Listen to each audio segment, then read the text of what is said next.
Hello, South Florida. I'm Dylan Bazay. And I'm Valeria De Sosa. Today is Monday, November 24th, 2025.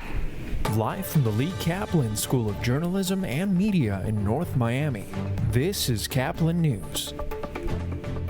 World leaders united at the G20 summit over topics like a peace proposal deadline for Ukraine and Russia. EU leaders are meeting with Ukrainian officials this morning after U.S. delegation returned home following the G20 summit in South Africa. It comes after President Trump, who is not in attendance, proposed a U.S. plan for peace between Ukraine and Russia to end the war. CNN's Jen Sullivan reports. Smoke fills the air as Ukrainian emergency crews try to put out the flames ignited by the latest Russian strike. At least 33 people were killed Wednesday, including 6 children in the city of Ternopil, one of the deadliest attacks in western Ukraine since Russia's February 2022 invasion. After nearly 4 years of war, there's mounting pressure from leaders around the world for peace. I would like to get to peace. It should have happened a long time ago. The Ukraine war with Russia should have never happened.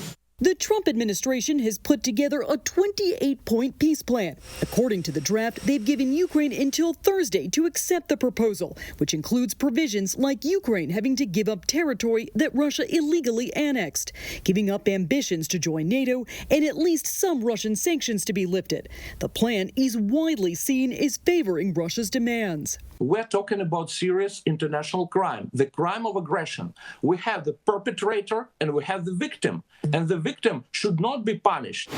As global leaders meet in Switzerland, many are also slamming the U.S.'s proposal. Ukraine must have the freedom and sovereign right to choose its own destiny. Ending the war between Ukraine and Russia has been a focal point of Trump's presidency. Since taking the Oval Office a second time, he's had numerous talks with both Ukraine's President Volodymyr Zelensky and Russia's President Vladimir Putin. Sunday, Ukrainian officials met with Secretary of State Marco Rubio to discuss their plans. I want to confirm that we have a very productive first session. On Monday, European leaders will also join their talks. I'm Jen Sullivan reporting. Republican Representative Marjorie Taylor Greene is officially resigning after a fallout with President Trump. The Georgia Republican made the announcement on Friday after criticizing the president's recent foreign policy and hesitation to release the Epstein files.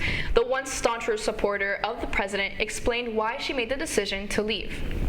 I do not want my sweet district to have to endure a hurtful and hateful primary against me by the president that we all fought for, only to fight and win my election while Republicans will likely lose the midterms, and in turn be expected to defend the president against impeachment after he hatefully dumped tens of millions of dollars against me and tried to destroy me.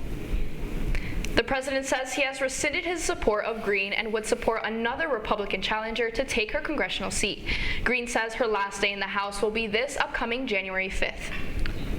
Some relief for tens of thousands of TSA workers as they will be finally receiving their back pay today ahead of the upcoming holidays. Amid the country's longest government shutdown, TSA workers missed several paychecks, but they will receive their back pay today as the Thanksgiving travel rush begins. The TSA expects to screen nearly 18 million travelers this week. This morning, the woman who was convicted in the Slenderman stabbing case is back in custody. Morgan Geezer was 12 years old when she and another girl nearly killed a classmate over a fictional horror character named Slenderman. Despite a grant of conditional release earlier this year, she cut off her ankle bracelet and was found asleep at a truck stop in Posen, Illinois. A Michigan police officer helped save the life of a choking baby in a local Walmart. WXYZ's Evan Series spoke with the officer and the mother. David 90, we have a child choking, report to customer service. So I rushed in there. 8:30 p.m. November 1st, Sterling Heights police officer Edward Talia sprints to a scene straight from a nightmare. I was nursing him and he went blue and limp. Mom Bailey Simon says that's when 5-month-old Jameson started choking. What exactly did limp look like? He was like a wet noodle. There was nothing there. No movement, nothing. Hold the baby, hold the baby. At that moment, Officer Talia, who just a week prior was recertified in CPR training, And me being there at that right moment was insane. started applying those life-saving measures. I'm not going too hard, just enough that I could feel it on my other side of my hand, because obviously I don't want to hit him too hard. Come on, it's okay. After several back blows, Jamison's airway was clear. And then he took a deep breath. As soon as he took a deep breath, he started like having the hiccups. And I know once the baby gets hiccups, they need to burp. So I grabbed baby Jamison, put him over my shoulder, started patting his back, and then he actually fell asleep on me. An adorable end to a horrific start.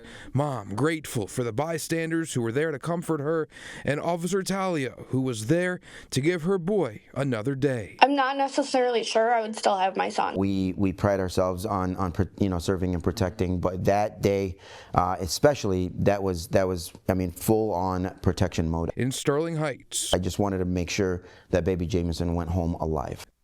Officer Talia has been with the department for 7 years. He says he has never experienced something like this before and hopes it never happens again.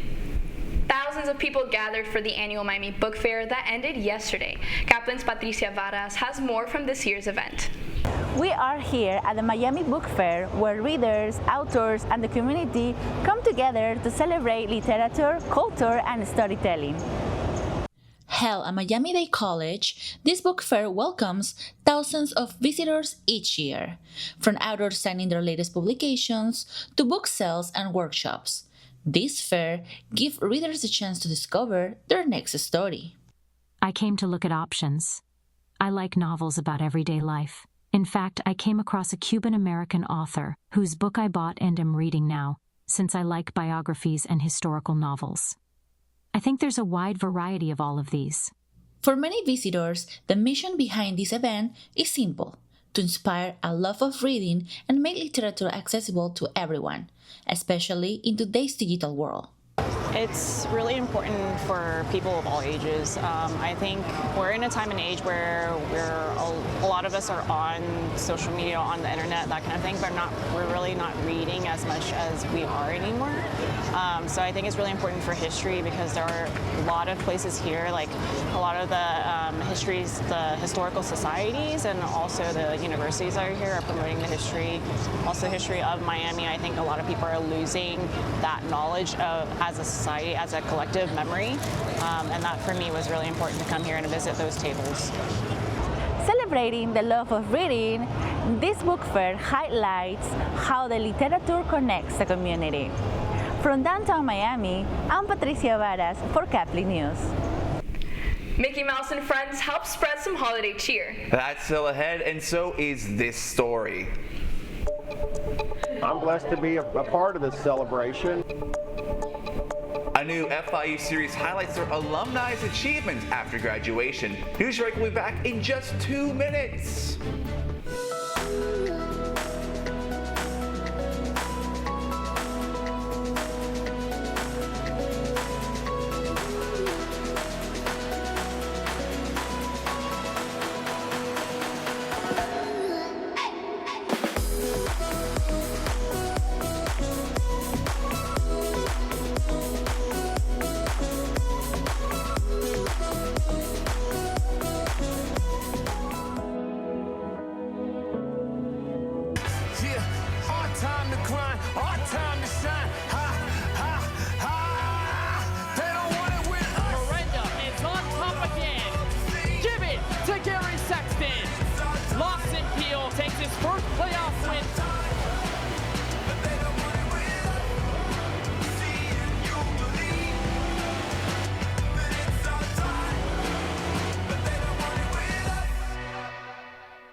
Radcliffe Art and Design Incubator is the velocity accompanying the fellow's rudder, as in a boat. Unless there is movement or action, the planned direction is of little consequence. We encourage the creative ideas into action, and from the experience of doing, we critically assess the feedback, adjust, and set out to rediscover the potentialities of an entrepreneurial mindset.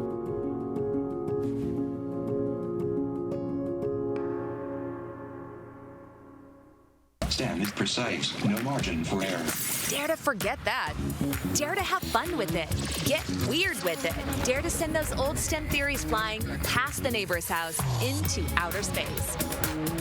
Dare to program something internet-breaking, record-breaking. Dare to blow their minds.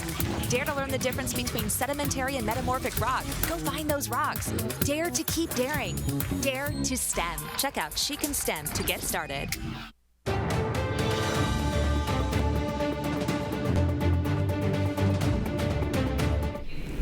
A new celebration to showcase FIU's graduates' achievements after college.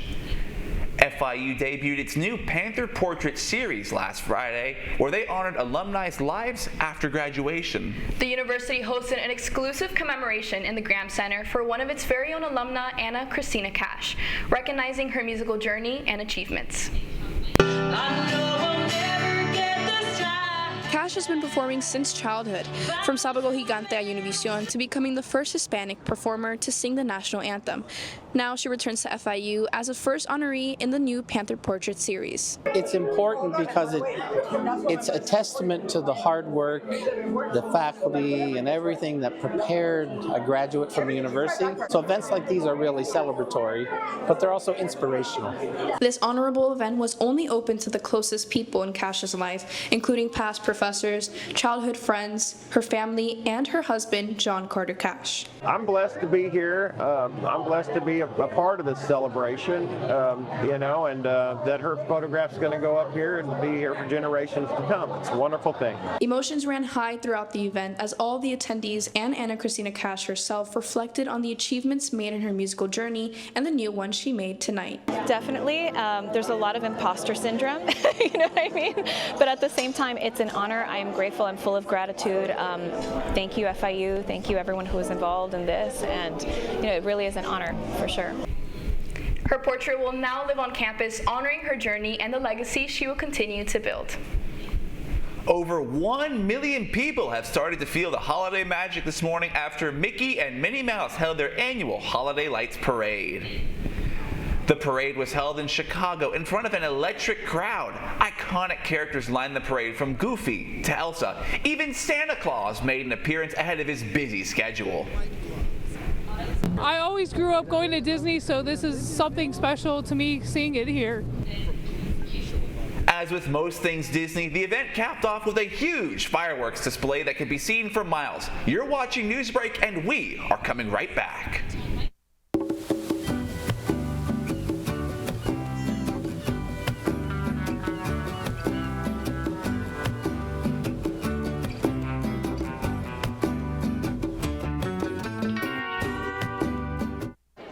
The black truck?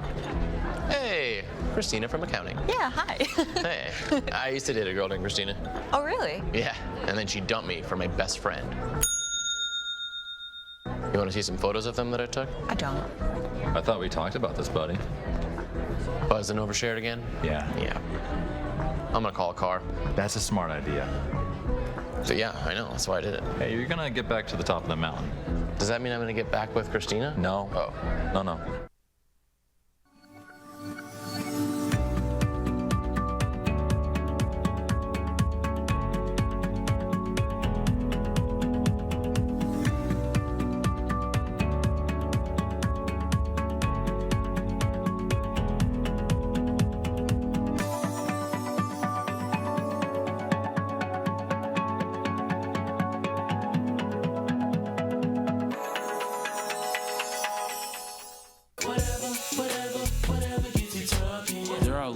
To reach out to a friend about their mental health.